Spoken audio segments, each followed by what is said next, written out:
After using your Windows computer for a few years, it can start to get bogged down by all kinds of programs and just the daily work. And in order to make it faster, sometimes what I will do is just wipe the hard drive and reinstall the Windows operating system, and it will perform usually almost as fast as it did when I first bought the computer. Of course, you'll have to reinstall apps and stuff. But I'll show you how to reinstall Windows 10 on your computer. And the first step is to get a USB drive that's at least 8 gigabytes. And we're going to put the Windows files on here and use this as the installation media. So next you want to go to the Microsoft website and just search installation media and find the instructions. Well, not just the instructions, they've got some download links. So Windows 10 is what you want, probably, and then there's a special tool. This is not a Windows computer, so it's telling me I can't install Windows on this computer. That's okay. I'm not doing that. But if you did this on a Windows machine, then it would give you an option to download the USB installation media tool, which is what allows you to turn your USB drive into an installation media. And that's pretty simple. You just download their little software, run it. It'll tell you to plug your USB drive in and basically press go, and it'll do it. I've already put Windows 10 on my flash drive, so I'll take it over to the computer that I will actually be reinstalling. This is a Dell Latitude 3180. It's the computer we're going to be rebuilding. Just while the computer's off, plug that guy in and turn it on. We're going to need to get into the boot menu, and to do that, just press F12 as it's booting until you see a message that it's entering into a special mode. And now we want to select which device to boot from. We could boot from the internal hard drive, which is like the normal thing a computer will do, but we actually want to boot from this Kingston flash drive, and we'll just go with that. At this point, we'll see the Windows symbol come up. This is actually coming from the flash drive. So if you see that, that's good. Just wait a moment, and it's kind of slow because it has to do everything through the USB port, but it will bring up the installation screen. First screen, simple enough. Language and keyboard. You can probably figure that out. All right.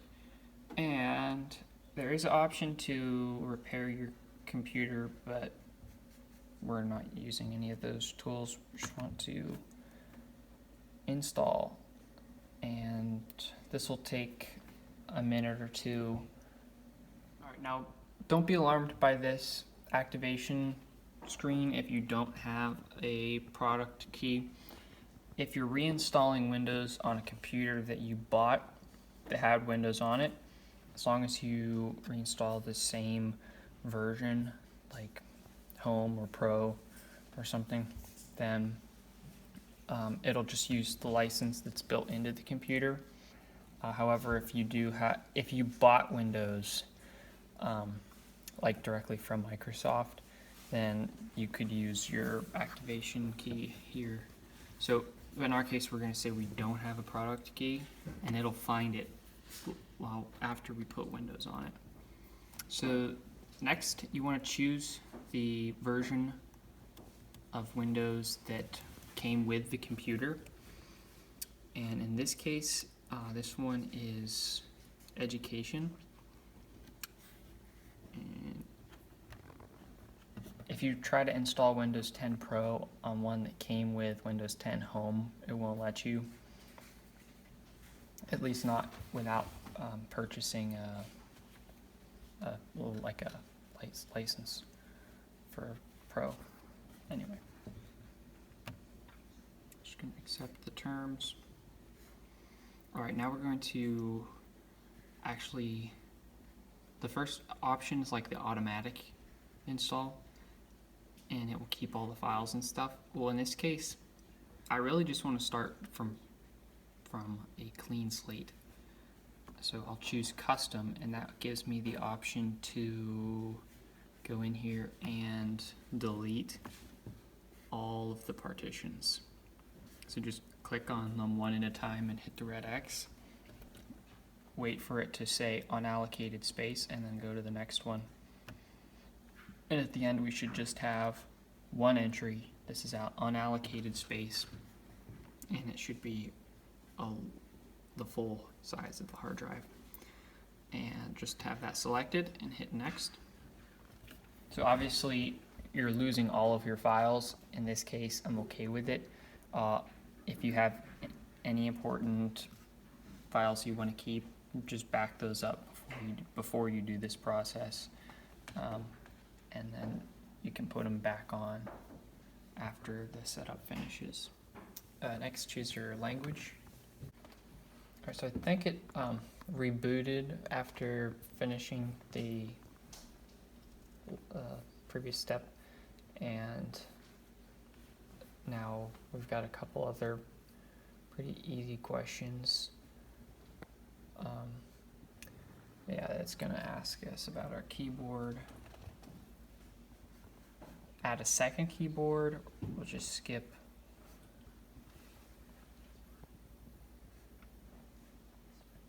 And connect me to a network.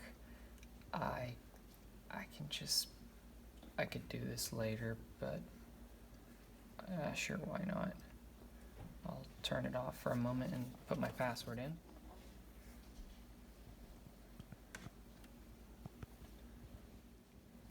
So the next step is to create an account on the computer or to sign in.